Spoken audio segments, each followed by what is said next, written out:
Баршаңа қайырлы күн, құрметті 6-шы сынып оқушылары. Бүгін сендермен ағылшын тілі кітабының 42-ші беттегі тапсырмаларын бірге орындайтын боламыз. Видео басталмас бұрын міндетті түрде арнаға жазылып, қоңыраушаны басып қой. 3-ші бөлім бойынша қорытынды тапсырмаларын орындаймыз. Қазір тапсырмалардың бәрін аудармасымен бірге түсіндіріп орындап беретін боламын. Exercise 1. Choose correct words. Төмендегі сөйлемдердің ішінде қарамен жазылған сөздің біреуін таңдау керек, яғни дұрыс сөзді табуымыз керек. Біріншісі, humans kill seals for their fur. Адамдар итбалықтарды жүні үшін өлтіреді. Біз kill деген сөзді таңдаймыз. Келесі екіншісі, crocodiles eat meat.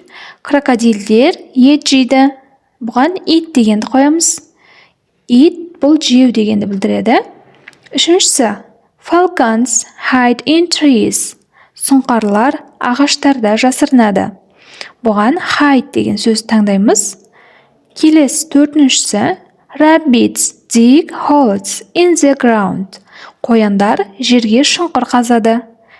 Бұл жерде dig дегенді таңдаймыз. Dig дегеніміз қазу дегенді білдіреді. Келесі бесіншісі, female elephants protect their babies. Аналық пілдер өздерінің балаларын қорғайды. Protect деген сөз таңдаймыз. Бұл protect дегеніміз қорғау дегенді білдіреді. Келесі, алтыншысы, bears catch fish in rivers. Аюлар өзендерден балықтар ұстайды. Бұл жерде catch деген сөз таңдаймыз. Catch дегеніміз ұстау. Жетіншісі, whales don't fly. Киттер ұшпайды. Fly деген сөз таңдаймыз. Fly ұшу. Сегізіншісі, some snakes can climb trees. Кейбір жыландар ағаштарға өрмелей алады. Climb деген сөз таңдаймыз. Бұл climb өрмелеу деп аударылады. Міне осымен бірінші жаттығуды аяқтаймыз. Келесі екінші тапсырмамыз, complete the text with the words in the box. Төменде берілген текстті мына қорапшаның ішіндегі сөздермен дұрыс мағынасына қарай толтыруымыз керек. Берілген сөздерді оқып шығайық. Habitat – тіршілік ортасы, life – өмір сүру, swim – жүзу, climate – климат, extinct – жоғалу, pollution – ластану, hunt – аулау. Осы сөздерді қолдана отырып текстті толықтырамыз. Polar bears are becoming extinct. Why? Ақ-аюлар жоғалып бара жатыр. Не үшін? Human pollution is changing the climate. Адамдардың ластануы климатты өзгертуде. Polar bears live on the ice, the Arctic. In the Arctic. Ақ-аюлар Арктикадағы мұзда өмір сүреді. Яғни тіршілік етеді мұзда.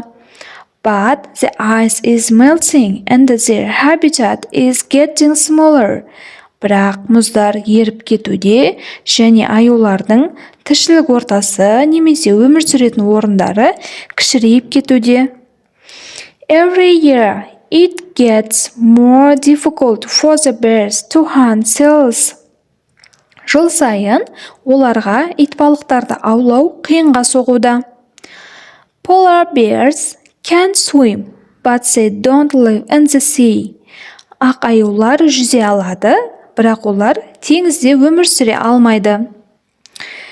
Біз біріншісіне extinct, екіншісіне pollution, үшіншісіне климат, төртіншісіне live, бесіншісіне habitat, алтыншысына hunt, жетіншісіне swim деп қойдық. Міне бұл екінші тапсырманың дұрыс жауаптары. Келесі үшінші тапсырмамыз exercise 3. Write sentences using the correct form of the present continuous. Төменде берілген сөйлемдерді present continuous шағында дұрыс орын тәртібімен құрап жазуымыз керек. Present continuous дегеніміз дәл осы шақты білдіреді. Негізгі етістікке ing жалғану арқылы жасалады. Present continuous біз дәл қазір не істеп жатырмыз? Сол іс-әрекеттерді айтамыз. Біріншісі, he is catching fish for dinner. Ол кешкі асқа балықтарды ұстауда. Екіншісі, we are studying the climate. Біз климатты үйреніп жатырмыз, оқып жатырмыз яғни. Үшіншісі, those crocodiles aren't sleeping. Мына крокодилдер ұйықтап жатқан жоқ. Төртіншісі, I'm watching a TV program about polar bears. Мен теледидар бағдарламасынан ақ аюлар туралы көріп жатырмын. Келесі бесіншісі, they aren't doing their homework. Олар өздерінің үй жұмыстарын жасап жатқан жоқ. Алтыншысы, she is writing a book about whales. Ол киттер туралы кітап жазып жатыр. Жетіншісі, you aren't listening to me. Сен мені тыңдап тұрған жоқсың. Міне осымен оқушылар, үшінші тапсырманың дұрыс жауаптары. Келесі төртінші тапсырмамыз exercise 4. Write questions and short answers. Use the present continuous. Сұрақтар жаз және оған қысқаша жауап жаз деген present continuous қолдана отырып, яғни дәл осы шақтағы іс-әрекеттермен сұрақтарды құрастырамыз және оған қысқаша етіп жауап беруіміз керек. For example, үлгіде көрсетіп қойыпты. Міне, are you writing an email? Сен хат жазып жатсың ба? Yes, I am. Жауабымыз. Келесі, бірінші сұрағымыз. Is the climate changing? Климат өзгеріп жатыр ма? Yes, it is. Екінші, are tigers becoming extinct? Жолбарыстар жоғалып бара жатыр ма? Yes, they are. Үшіншісі, are you talking to Billy? Сен Биллиға сөйлеп жатсың ба? No, I'm not. Төртіншісі, is that female bear protecting her baby? Мынау аналық аю өзінің балаларын қорғап жатыр ма? Yes, she is. Келесі бесіншісі, are we learning new vocabulary? Біз жаңа сөздік үйреніп жатырмыз ба? Yes, we are. Алтыншысы, are your friends running in the park now? Сенің достарың паркте жүгіріп жатыр ма? No, they aren't. Жетіншісі, is Jack looking for his book? Jack оның кітабына қарап тұр ма? No, he isn't. Сөйлемнің берілгенінде көрсетілгендей, егер сөйлемнің соңында птичка қойылған болса, сөйлемге иә деп жауап береміз, ал x қойылған болса, сөйлемге жоқ, олай емес деп болымсыз түрде жауап береміз. Міне бұл төртінші жаттығудың толық дұрыс жауаптары. Келесі, exercise 5. Бесінші жаттығуымыз complete the sentences with the present continuous or present simple.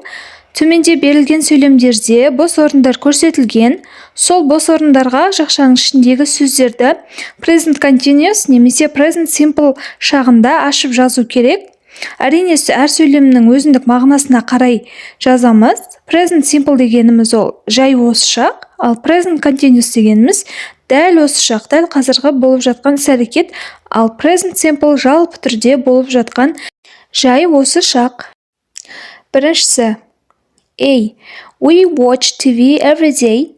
Біз күнде теледидар қараймыз. Watch деп қоямыз. Келесі, we are watching a good documentary now. Біз қазір жақсы деректі фильм көріп жатырмыз. Бұған are watching деп қоямыз. Келесі, екінші, I swim in the sea every year. Мен жыл сайын теңізде шомыламын.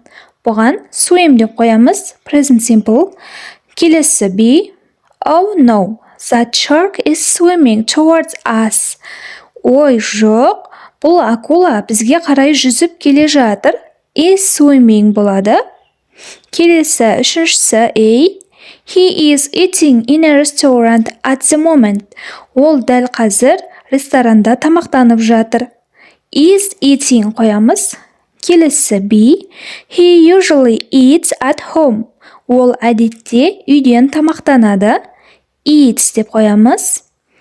Келесі, төртіншісі, Humans sometimes hunt animals for sport. Адамдар кейде жануарларды спорт үшін аулайды. Бұған hunt дегеннің өзін қоямыз. Келесі B. Look, those men are hunting baby seals.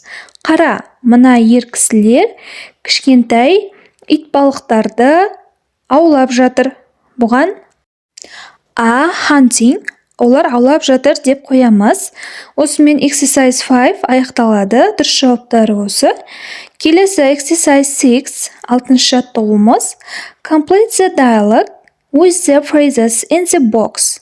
Төмендегі қорапшадағы фразалармен диалогты дұрыс толтыру керек.